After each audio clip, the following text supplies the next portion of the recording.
Welcome to Prajna's taste treat channel. So ನಾನಿವತ್ತು ಯಾವ ರೀತಿಯಾಗಿ ನಾಟಿ ಕೋಳಿ ಸುಕ್ಕವನ್ನು ಮಾಡೋದಂತ ನಿಮ್ಮ ಮುಂದೆ ಹೇಳ್ತಾ ಇದ್ದೇನೆ. ಸೊ ಮೊದಲಿಗೆ ನಾನಿಲ್ಲಿ ಒಂದು ಪ್ಯಾನ್ಗೆ ಆಯಿಲನ್ನು ಹಾಕಿಬಿಟ್ಟು ಇದಕ್ಕೆ 20ರಿಂದ 30 ಬ್ಯಾಡಗಿ ಮೆಣಸಿನಕಾಯನ್ನು ಹಾಕ್ತಾ ಇದ್ದೇನೆ. ಇದನ್ನು ಚೆನ್ನಾಗಿ ರೋಸ್ಟ್ ಮಾಡ್ಕೊಳ್ಬೇಕು. ಸೊ ಇದನ್ನು ನಾನು 2 kg ಚಿಕನ್ಗೆ ಮಾಡ್ತಾ ಇರುವಂತಹದ್ದು. ಹಾಗೇನೆ ಅದೇ ಪ್ಯಾನ್ಗೆ ಒಂದು ಸಣ್ಣ ತುಂಡು ಚಕ್ಕೆ, 4 ಲವಂಗ, 4 ಟೇಬಲ್ ಸ್ಪೂನ್ ಕೊತ್ತಂಬರಿ, 1 table spoon jeera, 1 table spoon ಕರಿಮೆಣಸು, ಹಾಗೆಯೇ 1/4 ಟೇಬಲ್ ಸ್ಪೂನ್ ಮೆಂತೆ, ಹಾಗೆಯೇ ಸ್ವಲ್ಪ ಸಾಸಿವೆಯನ್ನು ಹಾಕ್ತಾ ಇದ್ದೇನೆ. ಇದರ ಜೊತೆಗೆ 5ರಿಂದ 6 ಬೆಳ್ಳುಳ್ಳಿ ಎಸಳುಗಳು, ಹಾಗೆಯೇ ಅರ್ಧ ಕಪ್ ತೆಂಗಿನ ತುರಿಯನ್ನು ಹಾಕ್ತಾ ಇದ್ದೇನೆ.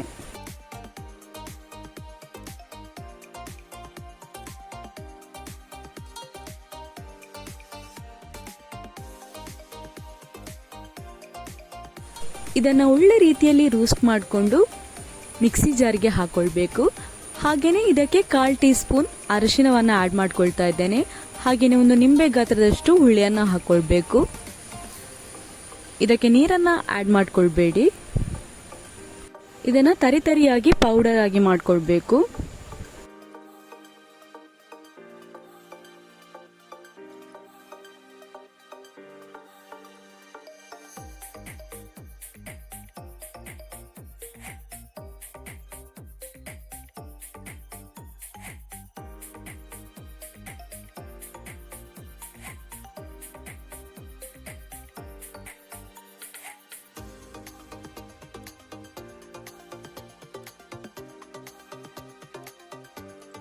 ನೆಕ್ಸ್ಟ್ ಒಂದು ಪ್ಯಾನ್ಗೆ ಸ್ವಲ್ಪ ಎಣ್ಣೆಯನ್ನು ಹಾಕಿಬಿಟ್ಟು ಅದಕ್ಕೆ ಒಂದು ಆನಿಯನ್, ಹಾಗೇನೆ ಸ್ವಲ್ಪ ಕರಿಬೇವಿನ ಎಸಳುಗಳನ್ನು ಹಾಕ್ತಾ ಇದ್ದೇನೆ. ಇದಕ್ಕೆ 1 ಕಪ್ ತೆಂಗಿನ ತುರಿ, ಹಾಗೇನೆ ಸ್ವಲ್ಪ ಅರಿಶಿನವನ್ನು ಆ್ಯಡ್ ಮಾಡ್ಕೊಳ್ಬೇಕು. ಇದನ್ನು ಚೆನ್ನಾಗಿ ರೋಸ್ಟ್ ಮಾಡ್ಕೊಳ್ಬೇಕು. ಇದೀಗ ಆಗೋಗಿದೆ.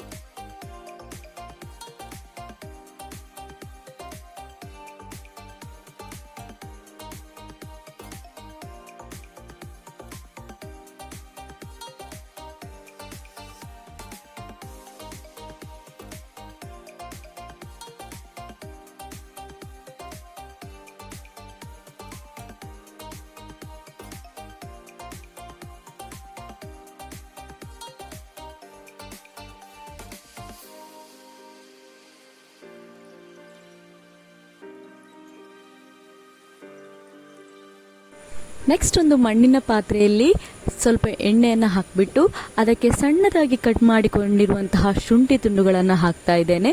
ಹಾಗೆಯೇ 1 ಕಪ್ ಆನಿಯನ್, ಹಾಗೆಯೇ 1 ಕಪ್ ಟೊಮೆಟೊವನ್ನು ಆ್ಯಡ್ ಮಾಡ್ಕೊಳ್ತಾ ಇದ್ದೇನೆ.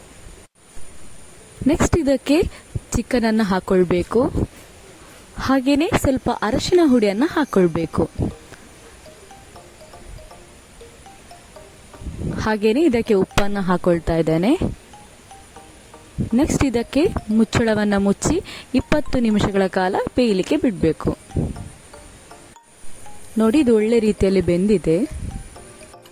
ಈಗ ಇದಕ್ಕೆ ಗ್ರೈಂಡ್ ಮಾಡಿಕೊಂಡಿರುವಂತಹ ಪೌಡರನ್ನು ಇದಕ್ಕೆ ಆ್ಯಡ್ ಮಾಡಿಕೊಳ್ಬೇಕು. ಹಾಗೆಯೇ ಸ್ವಲ್ಪ ನೀರನ್ನು ಹಾಕಿಬಿಟ್ಟು 5 ನಿಮಿಷ ಕುಕ್ ಆಗಲಿ. ಈಗ ಇದಕ್ಕೆ ಸ್ವಲ್ಪ ಕರಿಬೇವಿನ ಎಸಳುಗಳನ್ನು ಹಾಕ್ತಾ ಇದ್ದೇನೆ. ಹಾಗೆಯೇ ರುಚಿಗೆ ತಕ್ಕಷ್ಟು ಉಪ್ಪನ್ನು ಕೂಡ ಹಾಕ್ಕೊಳ್ಬೇಕು.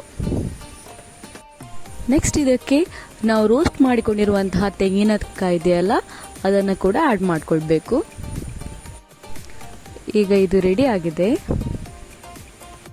ನೀರು ದೋಸೆ ಜೊತೆ ಇದನ್ನು ತಿಂತಾ ಇದ್ರೆ ತುಂಬಾನೇ ಟೇಸ್ಟಿಯಾಗಿರುತ್ತೆ. ನೀವು ಕೂಡ ಇದನ್ನು ಒಮ್ಮೆ ಟ್ರೈ ಮಾಡಿ.